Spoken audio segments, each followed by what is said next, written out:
तेरी इस बेखबर बेटी को कभी पता नहीं चलेगा कि उसकी मर्दाना कमजोरी वाला बाप इतना बेकूफत था कि एक बेटा तक पैदा नहीं कर सका। 30 साल। धुरंधर 2 मधला तो सीन फक्त एक कॅरेक्टरच्या कुटुंबातली स्टोरी नाहीये, तर तो पाकिस्तान मधल्या एका ज्वलंत वास्तवावर थेट केलेला वार आहे. मेजर इक्बालची मुलगी ही नॉर्मल कॅरेक्टर दाखवता आली असते, एखादी नॉर्मल मुलगी, पण ती ऑटिझमग्रस्त का दाखवली आदित्य धरनी, तर ती एक मासूम पोरगी, ती फक्त त्या फिल्म मधली व्यक्तिरेखा नाहीये, तर त्या हजारो मुलांचं प्रतीक आहे जे अशा असामाजिक लग्नांमुळे त्रास सहन करतायत पाकिस्तानात.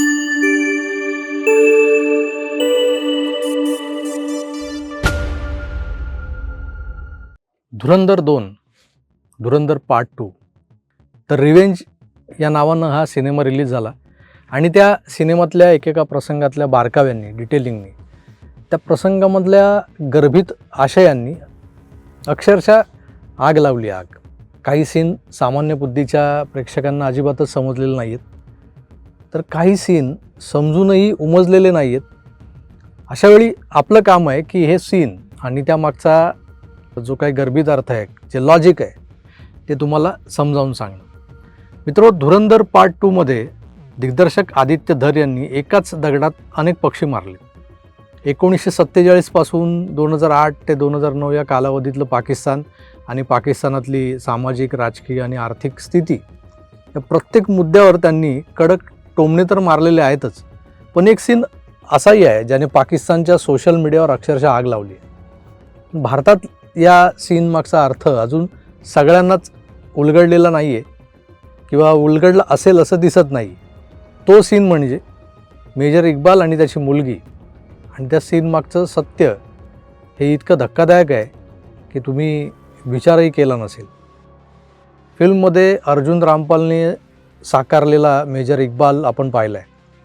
हा मेजर इक्बाल म्हणजे एक ISI ऑफिसरचं कॅरेक्टर आहे, पण त्याचं पर्सनल लाईफ दाखवताना एक वेगळाच अँगल समोर येतो. त्याची जी मुलगी, जी या सीनमध्ये ड्रॉइंग काढताना दिसते आपल्याला, तिला ऑटिझमसारखा एखादा जेनेटिक आजार, त्या आजाराने तिला ग्रासलं आहे हे दिसून येतं.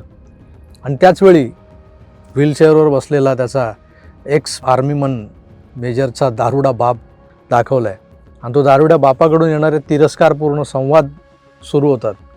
अरे वाह मेरी गुड़िया, क्या बनाया है आपने? तुझसे एक जायज मर्दवान से मांगा था। तेरी इस बेखबर बेटी को कभी पता नहीं चलेगा कि उसकी मर्दाना कमजोरी वाला बाप इतना बेकूफत था कि एक बेटा तक पैदा नहीं कर सका। 30 साल।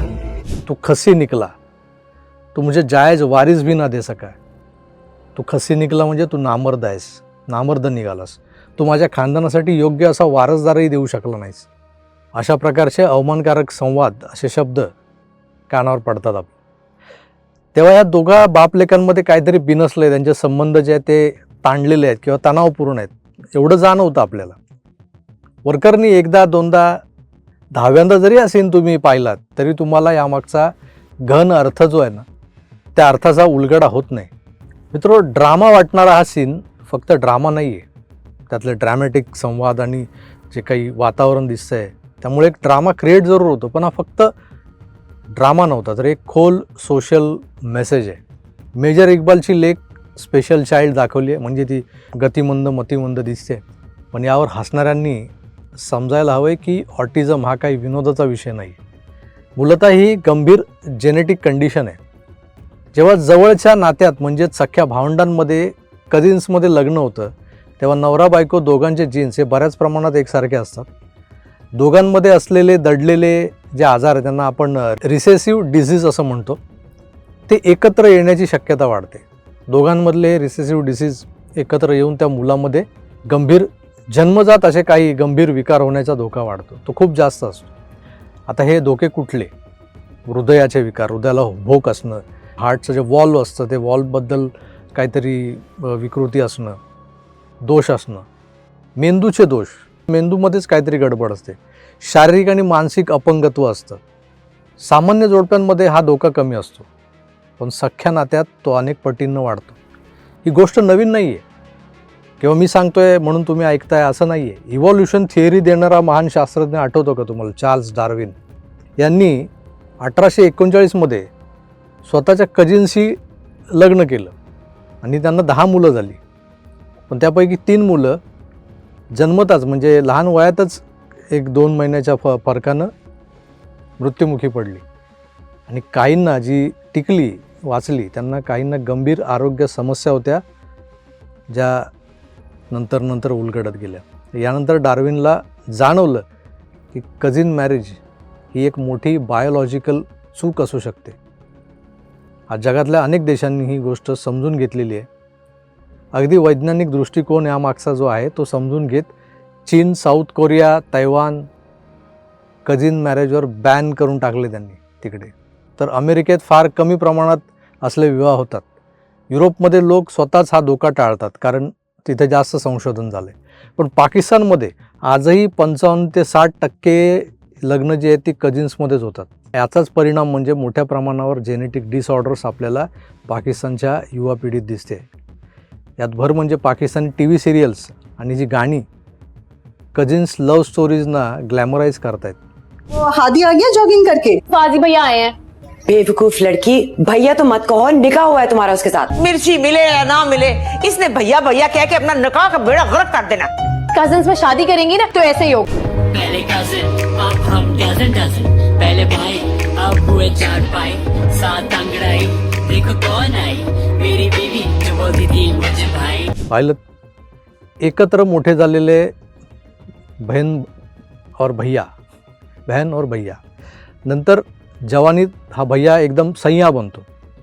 काय तर म्हणे नंतर मला तिच्याबद्दल आकर्षण वाटू लागलं आणि मग मला तिच्याशीच लग्न करायचं. भाऊ बहिणीसारख्या नात्याला रोमॅन्समध्ये बदलून दाखवलं जातं आहे आणि हे तिकडं चालतं त्या समाजात. म्हणून तेच सगळं तिकडच्या सोशल मीडियावर दिसतं, तिकडच्या TV सिरियल्समध्ये दिसतं आणि ही गोष्ट त्यांच्या समाजात आता नॉर्मल होत चालली.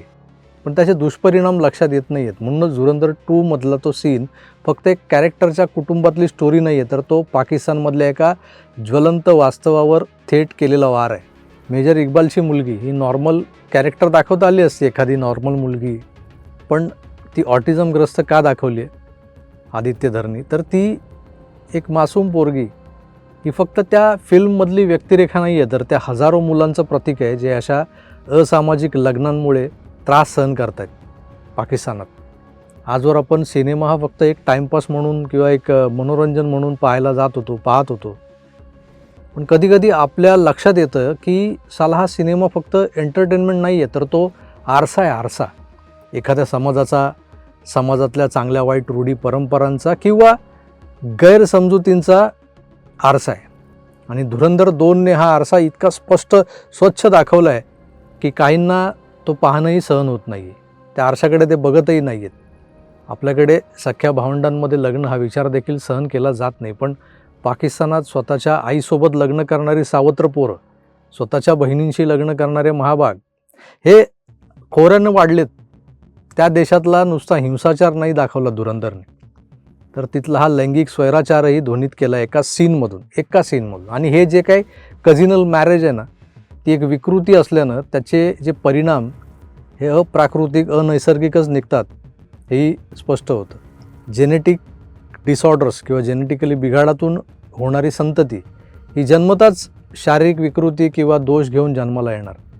पण विनाशाकडे निघालेल्या एका धर्माला आणि त्या धर्माला मांडणाऱ्या देशातल्या तरुणाईला हे सगळं कोण समजावणार?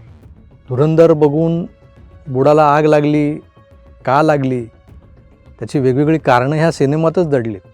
मित्रो, तो सुनतावाला सीन जो तुम्हाला मी मागच्या एपिसोडनंतर किती जणांना समजला आणि ज्यांनी तो नंतर थिएटरमध्ये मिस केला त्यांनी पुन्हा पाहिला जाऊन, हे मला कमेंट करून काही लोकांनी सांगितलं आहे.